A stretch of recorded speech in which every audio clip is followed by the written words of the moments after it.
Hello there, everybody. Sean Sheehan here for Sherdog.com. And today I will be looking at the very, very good card of Bellator 268, which goes down this weekend in the Footprint Center in Phoenix, Arizona. This is the first of my preview shows that I'll be doing, looking at some cards like this, like the Bellator cards, like the big PFL card coming up, and more around the world of mixed martial arts, cage warriors, and different things as well. So I'm excited to get started and to have a look at these cards. And, you know, starting off with Bellator 268, I think it's a very good card to start with because it's a very good time for Bellator. If you look at what's coming up, you know, me as well as someone from from Irish MMA, I'm really looking forward to Bellator coming back to Ireland at the start of November. That should be an absolutely fantastic event, especially with Peter Queally fighting for the title against Patricky Pitbull. You know, it's always exciting if you've never been in Ireland to be at one of those big Irish cards, from all the way back to, you know, Conor McGregor fighting against Diego Brandao for the you know, the first of the kind of the McGregor era main events, and to do it in Ireland was very, very special, obviously. And you know, it's going to be absolutely fantastic to see Peter Queally there and James Gallagher in the co-main event and everything like that. But the week before that, we Fedor Emelianenko, obviously in his retirement fight, however much you believe in retirements, and that's going to be a big card as well. And then the week after, another Irish woman, Sinead Kavanagh, fights Chris Cyborg for the women's featherweight title, and another good card as well. So we will get into all of those cards in the coming weeks. But as I said, today we're going to be looking at Bellator 268, headlined by Vadim Nemkov versus Anglickas. I'm going to have to get the pronunciation of that name right. Julius Anglickas in the semi-final of the Bellator Light-Heavyweight tournament. Also on the card is the other semi-final, Ryan Bader versus Corey Anderson. And a good card shrouded, Benson Henderson versus Brent, Primus, Corrales, and Vladyslav Parubchenko. Also on the card as well, Karl Albrektsson and Yagshimuradov, whose name I also always butcher. But it's up and down. Look, the undercard, I'm going to start at the undercard because I was looking through all the fighters and taking kind of notes on the undercard and looking for things that stick out. And what does stick out in this really is typical of lots of Bellator undercards, I suppose. It's lots of local talent and some good up-and-comers as well. So if you look at it, Colette Santiago from Arizona, she's actually fighting another Arizona, I'm not sure if she's from Arizona natively, but she's living in Arizona now. And that's Maria Henderson, who is the wife of Benson Henderson, who also fights in this card. So that's obviously one very intriguing storyline coming in here. You know, two obviously very 0-2 Colette is, and Maria Henderson is 1-0. So, you know, not the most experienced in the world, but kind of a fun way to start off this card. I assume that will be opening up the card. So that's a very, very fun way, I think, to start off the card, to you know, to get the crowd in early as well. And that's going to be an interesting one. Then we have Jaleel Willis, who's 2-0 in Bellator, former LFA champion, taking on Muhammad Berkamov, the former ACA champion, and his wins over the likes of Jesse Taylor and Brett Cooper. So, you know, that's Berkamov 14-1, Jaleel Willis 15-2 at 170 pounds. That's going to be an interesting one. And, you know, when you have those sort of records in Bellator, you could be climbing the ranks, you know, pretty quickly. And we saw, obviously, a couple of weeks ago with Douglas Lima versus MVP, that 170-pound division is moving. So they might be moving up it as well with a win here. Then we have Rafael Montini, who is from Arizona as well. And he takes on ATT's 3-0. Jalen Bates was a top prospect. You might remember him. He got that. He got the one-handed guillotine choke. So yeah, that's kind of the memory of him. So you know, a guy who was 3-0 taking on a guy who's 6-4. It's a good test for him as an up-and-comer coming through to see where his level is at in that Bellator 135-pound division. Then we have Lance Gibson Jr. taking on Raymond Pena.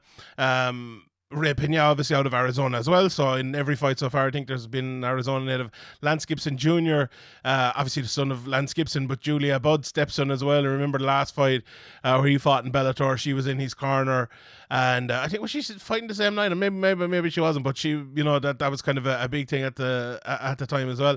And he's another guy, so he's, you know, another one of the prospects coming through. So him and Bates early on the card is very good to watch. Simoka Inaba versus Randy Field as well. They're both 2-0. Randy has loads of stoppages on her amateur and pro ledger, so she's definitely the one to look at there, I think, as well. Then Gregory Millard takes on Javier Torres. Millard fought in Bellator. He fought against Anglickas, who we'll be talking about a lot later. He kept getting taken down over and over in that fight. And Javier Torres out of Arizona he's done lots of grappling tournaments recently. He's won 6 of his 7 stoppage wins by submission. So against a guy with not the best wrestling in the world, against a submission artist, you could kind of understand what's going to be going on there. I think Javier Torres will probably be trying to take him down and get the submission on that one. Then Bobby Lee 0-2 in Bellator. He lost to Sarnbach last time. He fights 11-1 Nick Brown, the LFA lightweight champion, in his Bellator debut. So I'm sure he's one of those guys, Nick Brown, that they're looking to rise through that lightweight division and giving him a good test here against Bobby Lee. So that's definitely one to keep an eye on there as well. And then we have Sullivan Cawley versus Dion Cash. Both 1-0 light heavyweight, fighting out of Arizona. So that's kind of the undercard there to look at. And then we have the top fights, obviously going from Albrektsson up to the very top and up to the main event. So first of all, let me have a quick talk about Karl Albrektsson. So he's fighting Vladyslav Parubchenko, he's fighting Yagshimuradov here. And Albrektsson is one of only 2 men to beat the champion Vadim Nemkov, you know, the other being Yuri Prochazka, who Albrektsson has also fought. It's his 3rd Bellator fight, and he's kind of one of these lads who's been all over the world. You know, he's fought in Risen, he's fought everywhere. He's supposed to fight Chris Fields, Ireland's own here, maybe 2, you would know what they're running out, maybe 3 years ago at this stage. So he's a guy that's really been around and really been, you know, fighting the best when he can fight the best. And, you know, he's a good record still of 12-3. He's a big, strong, athletic fighter. He took Nemkov down a good few times. He's a real competitor everywhere.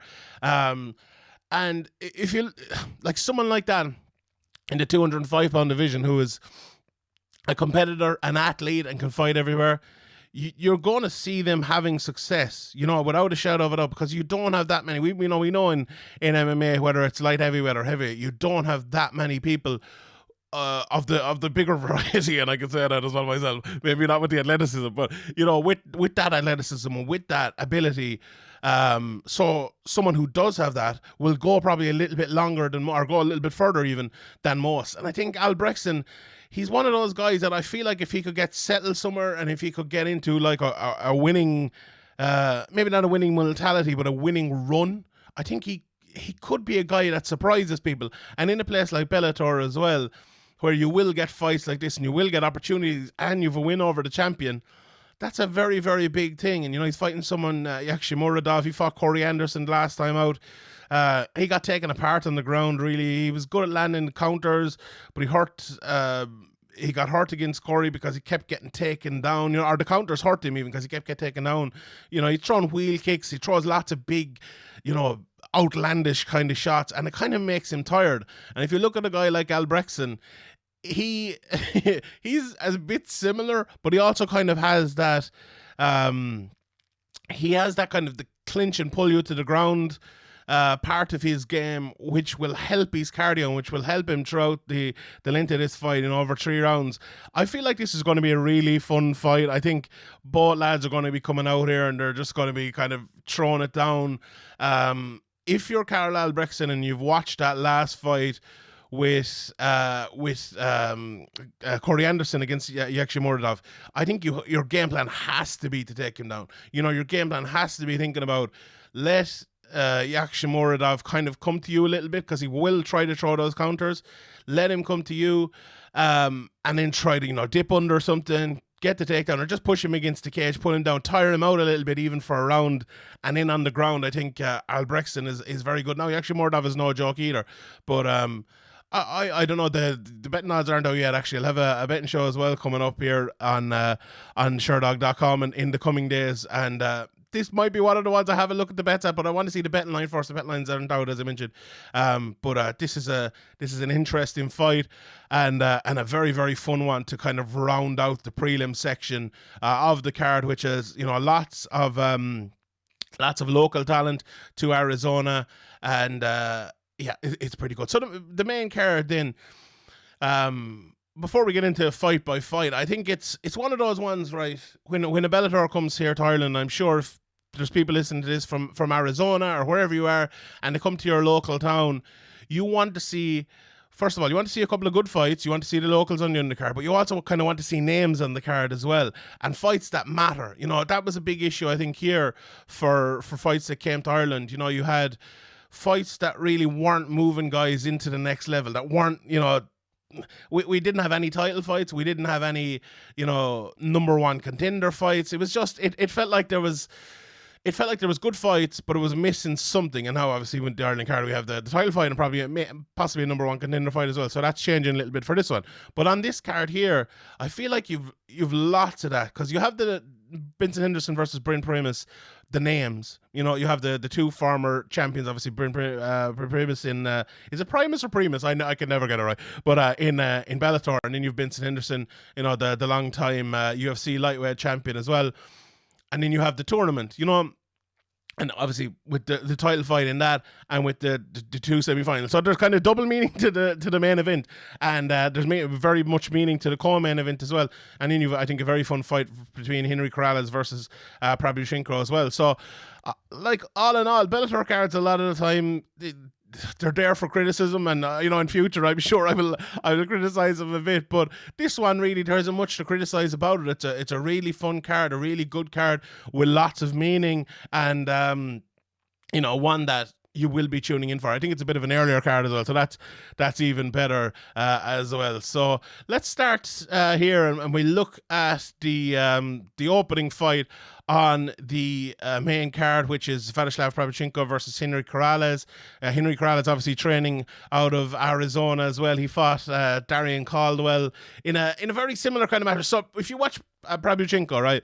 So I watched a few Parubchenko fights first, and then I was looking for a Henry Corrales fight to watch, to look for a similar type of fighter, and the Darrion Caldwell one was that, because if you haven't seen Parubchenko fight before, he fights out of the same gym as the welterweight champion Yaroslav Amosov, and he's one of these guys. He's a very unusual fighter, right? He's very small, really small, a tiny, even for, you know, for 145, he looks like a 125er. He's very, very small.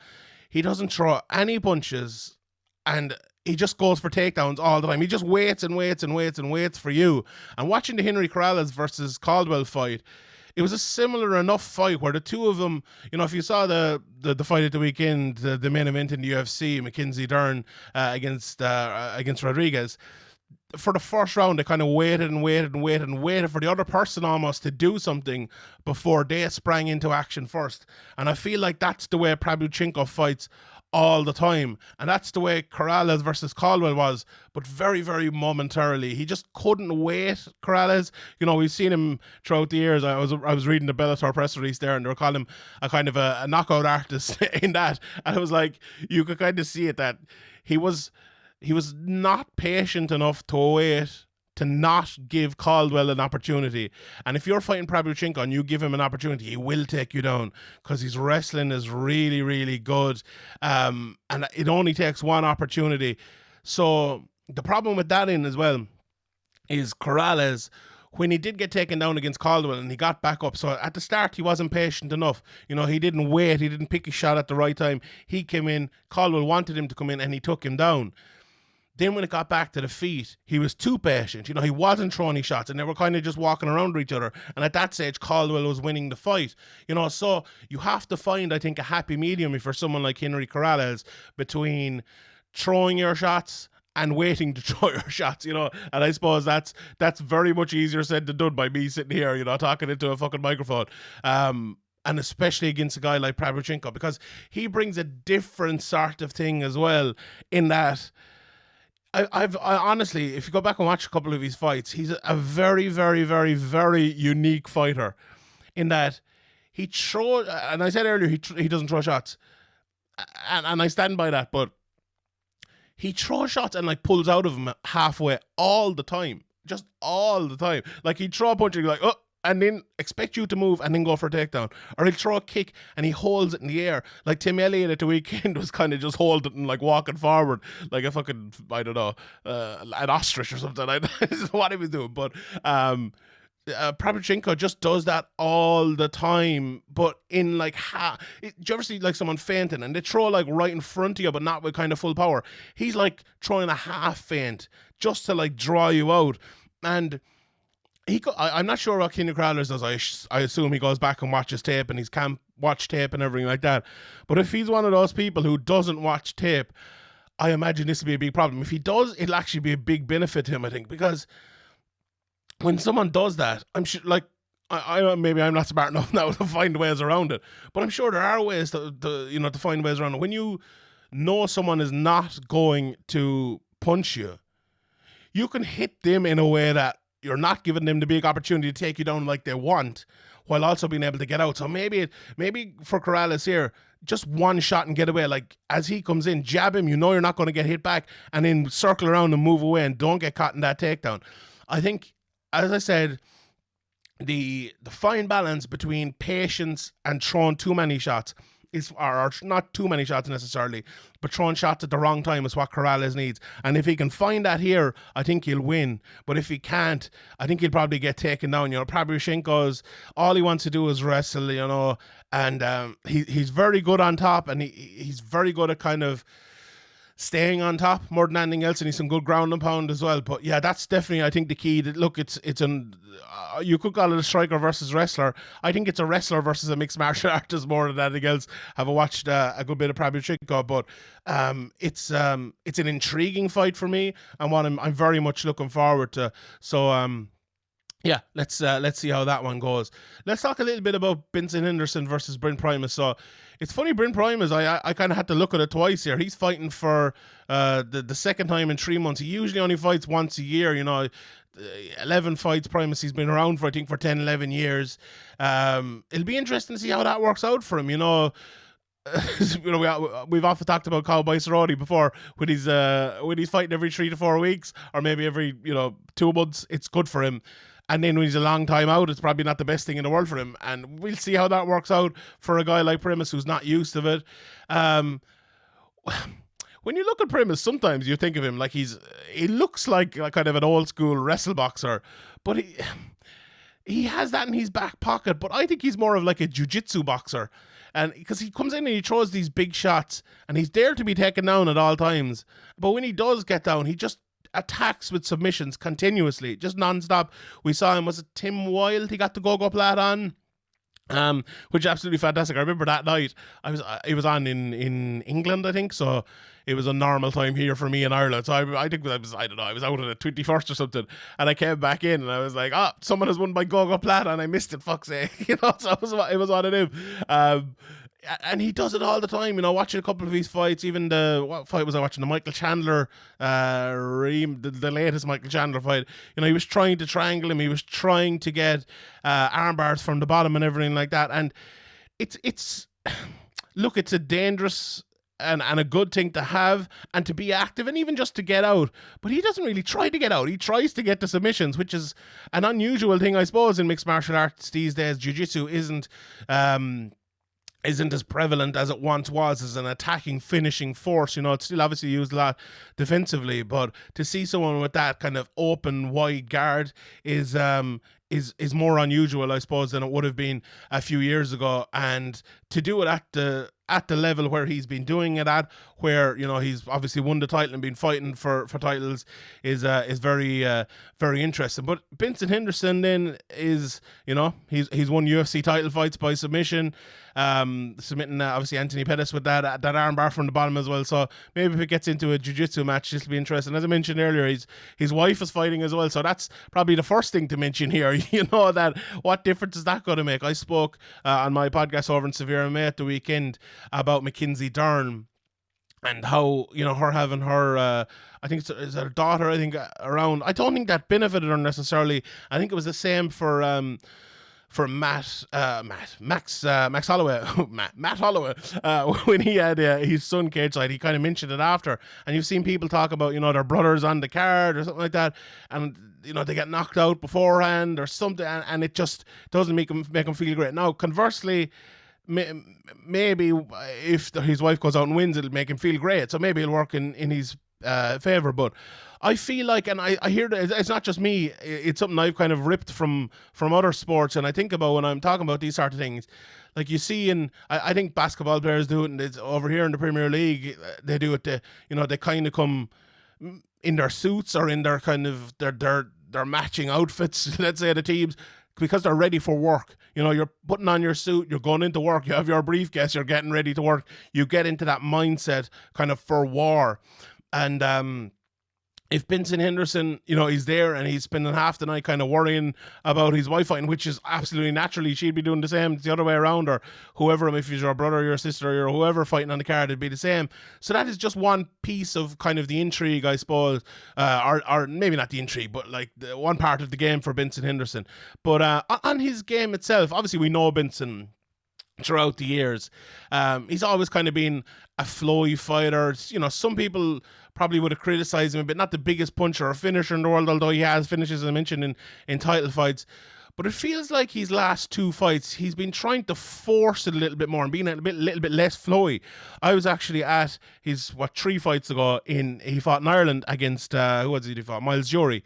And he said afterwards, it was kind of a boring fight. It went 3 rounds and there was not much to separate them. But he said after that fight in the press conference, that or the media scrum even, that he was never going to fight a fight like that again. He said he's reached a stage in his career where he doesn't want to have boring fights again, and he wants to go out and he wants to throw it all. And honestly, as I went back and watched those 2 fights against Jason Jackson and what was the other one, Michael Chandler, I think, you could see that. You could really see it. Now, he lost those 2 fights, and the fight against Jason Jackson wasn't the most exciting in the world. We know what happened in that. There was all the controversy and things, but I think he was trying to be more forceful in the way he fought in both of those fights.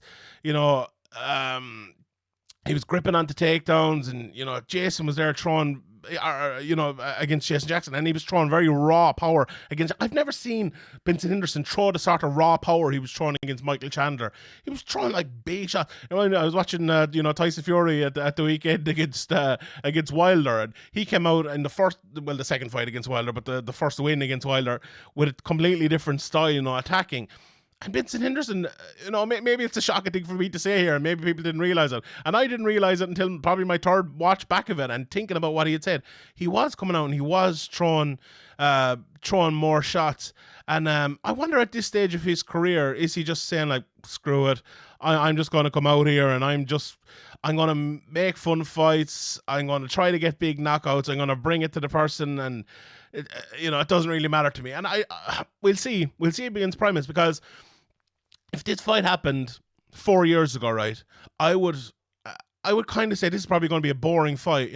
Henderson's probably going to stay on the outside, not give Primus the opportunity to use his jiu-jitsu, probably maybe a couple of takedowns, throw it, but nothing much. Whereas this one, I think Henderson's actually going to come in. I think he's going to try to make it a dogfight and make it maybe not dogfight necessarily, but a fight where he throws lots of those big shots, as I previously mentioned, and gives Primus the opportunity maybe to get the fight to the ground, whether that's by Benson Henderson taking him down, or with Primus maybe getting a takedown of his own. So that's kind of my prediction for that one. I think it's going to be a funner fight maybe than people expected. And when you see 2 names like this, maybe you are expecting a fun fight, but it doesn't always work out that way. And sometimes, it can turn into kind of an outside of range kickboxing match. But I feel this man might be a little bit better. And that would be my prediction for this fight. It'd be a bit surprising and a bit of a better fight than maybe we're expecting. So I leave that there, and let's move on to the co-main event and the main event and the light heavyweight tournament. Ryan Bader versus Corey Anderson. And the first thing I must say about this fight, watching Ryan Bader in his last couple of fights,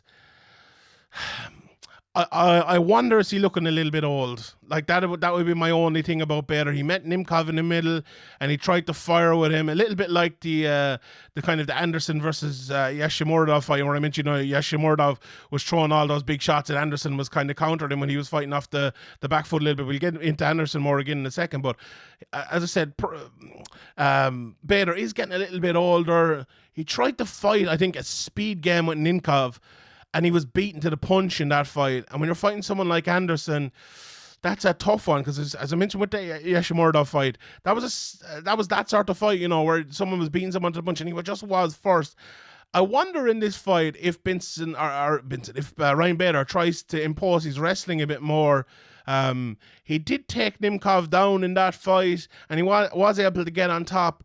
We've seen Corey Anderson before. He has good wrestling himself, and he has taken people down. But I think if Bader was smart about it, set it up right, did the right things, I think he can get some takedowns against Corey Anderson. But I just wonder if he will trust his striking a little bit too much. Now he might come out and strike him up. What do I know, man? Maybe I'm totally wrong. But I just feel like he's a step slower than he was before. I know he's getting on as well. I don't have his age up here in front of me, but I think he's, 37, 38 now at this stage. So he's getting a little bit older. And, you look at Corey Anderson then at the other side, and he's kind of, I think he's around his prime now. Coming over to Bellator, a lot of people were surprised when he was right up there at the top of that Bellator or the UFC light-heavyweight division. And John Jones obviously was gone, so he would have been right there probably at this stage. But he's 2 fights since he came over. Melvin Manhoef, he kind of just took him down. As Melvin's a legend, obviously, of the game, but his kickboxing style is not going to cut it at the highest level right now. And then the aforementioned about 4 times that the Yagshimuradov fight. In that fight, we mentioned takedowns, so he got the takedown at the right time. But his chin was there to be kind of hit at times as well. When he was so attacking, when he was throwing big shots, I wonder if he will be as attacking against Bader. Like, I went back and I watched the Albrektsson fight, and he wasn't nearly as attacking in that fight in the UFC as he has been so far in Bellator. And maybe that's because he didn't maybe respect his opponents as much as he respected Jan Blachowicz. He was feinting a lot more. He was trying to be a lot smarter. And I actually think we'll see more of that Corey Anderson here against Bader, and he'll be picking his shots, trying to be faster, trying to be first to the punch here against Bader. And I think that's probably the right way to do it, because this is a huge fight for Anderson. He made that decision to go to Bellator, to leave the UFC in the position he was in the UFC, and this is the fight that tells, okay, if he loses, he can come back and he can fight, and he can fight his way back up to the title again. Make no mistake about that. I'm not saying anything, this is the end of the road for him or anything. But this is an opportunity for Corey Anderson to prove that he made the right decision to come to Bellator, to be in the championship picture, maybe to become the champion. And if he doesn't beat Ryan Bader, who has kind of proven over the last year that he's maybe no longer in the championship picture. And now, Ryan Bader was one of those guys that did the same thing. He came to Bellator when, he was calling out DC, and he could have fought DC for the title at the time, if my timing served me right. But he was calling out DC, and, maybe John Jones came back at that stage. I don't know. But you know what I mean anyway. Everyone remembers that. And he came over and he proved that, but I think it's another few years past that now. But we will see. It's a fight as well for Bader. Is there? And it's a weird thing to be said about Ryan Bader, because you kind of still half remember him coming up as a young fighter. It's weird to say he's old now, but is there a bit of fuel left in the tank for Bader, and can he get back there? And if this could be Bader's last opportunity to get to a title fight in Bellator, and it's a big, big fight for him. So if he wins it, he's right there as well. But I'm looking at Corey Anderson in this one. Obviously, I'll have the betting preview as well coming up. But we'll see what the prices are. It'll be very interesting to see who actually is favourite. I think Corey Anderson should be a slight favourite here, or maybe a little bit more than a slight favourite. But yeah, I'm really, really looking forward to this one. So let's get to the main event, Vadim Nemkov versus Julius Anglickas. And I'll be honest, I hadn't seen much of Anglickas before this. I've probably seen him fight once, but, didn't really pay that much attention to it beforehand. But he's a very, very good fighter. I don't think there's any denying that. I was watching him, and the first thing the word you would describe Anglickas as is solid. He's just solid frame, a solid fighter, a good orthodox athletic, hard-hitting fighter. Another word I would describe him as is robotic. He's very much, and that's not necessarily a bad thing. That might sound like a bad thing, but I don't think it necessarily is. He's a lovely jab, lovely 1-2s right down the middle. And for a bigger kind of guy to throw fast 1-2s from kind of a more robotic place, as I mentioned, it's very, very tough. That's not something you see an awful lot. And I watched one of his fights. Which fight was it? God almighty, I don't have it written down here now.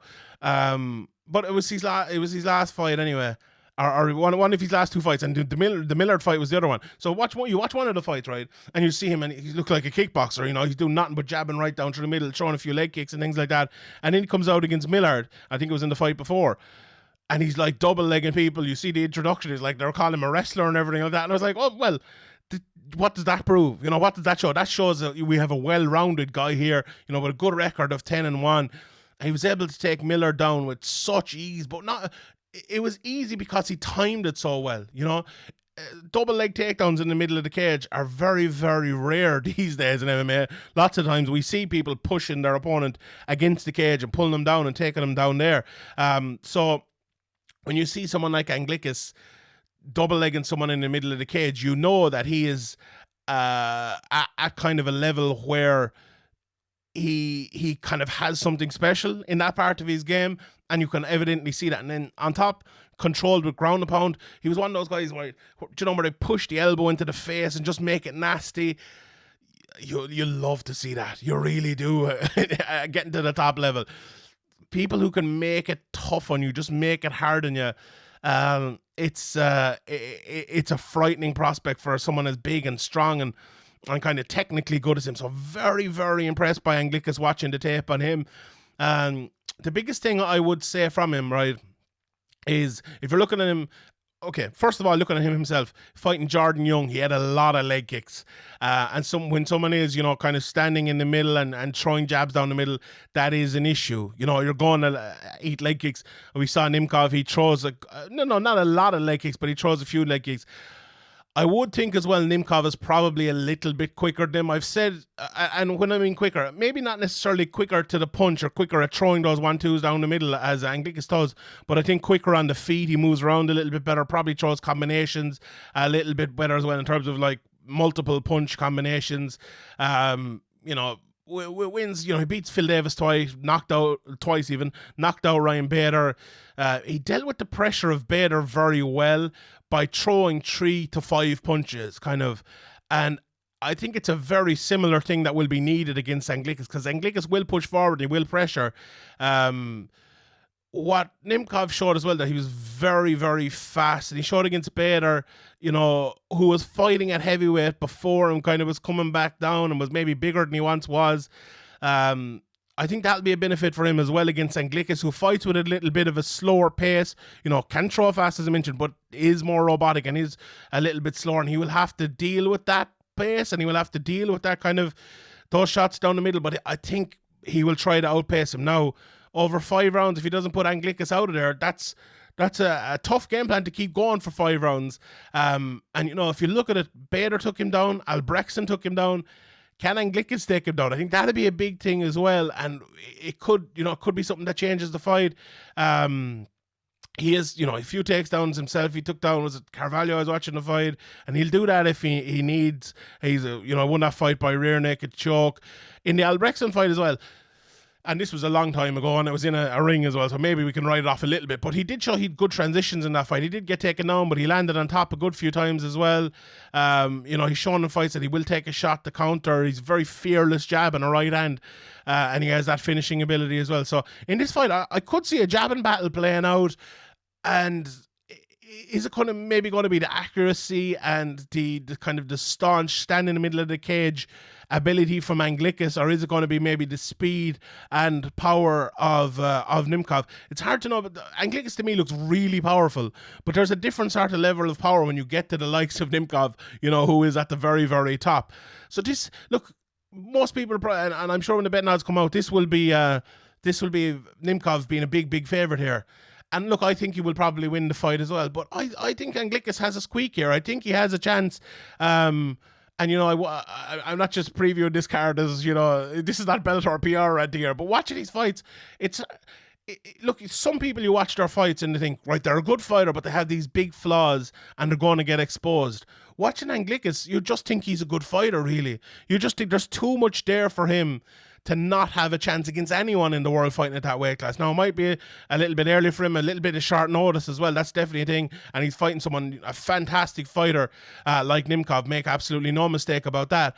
But I wouldn't rule him out. I wouldn't rule him out. So it's going to be a good fight. I think it's going to be a good technical fight. And I'll actually, you know what, in this fight, I'm very, very interested to see how it actually plays out, because I'm not sure. I'm not sure if Anglickas will be coming in looking for takedowns straight away, if he will be, you know, fighting straight out with that jab, and if Nemkov will kind of be running around him trying to land shots and 3-4 shots and get away from him, or if it will just turn into like a straight up boxing match, a jabbing match, which is kind of my preferred option. Maybe I love a bit of a jab, but yeah, it's an intriguing fight, a very, very fun fight, and I can't wait to see it. So yeah, I'll leave it there at that even. Thank you very much for watching. As I mentioned, I'll just run through the main card again, the from bottom to top. After the prelim main event of Karl Albrektsson versus Yagshimuradov, the main card opens up with Corrales versus Vladyslav Parubchenko, the 18-6 Corrales versus the 16-2 Parubchenko. The former UFC lightweight champion Benson Henderson, 28-10, fights the former Bellator lightweight champion Brent Primus, 10-2.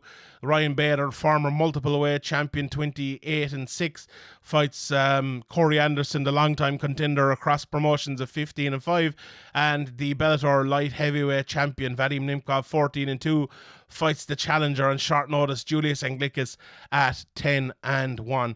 Thank you to everybody for listening. I really, really appreciate it, and watching as well. My name is Sheehan for Sherdog.com, and I'll see you next time.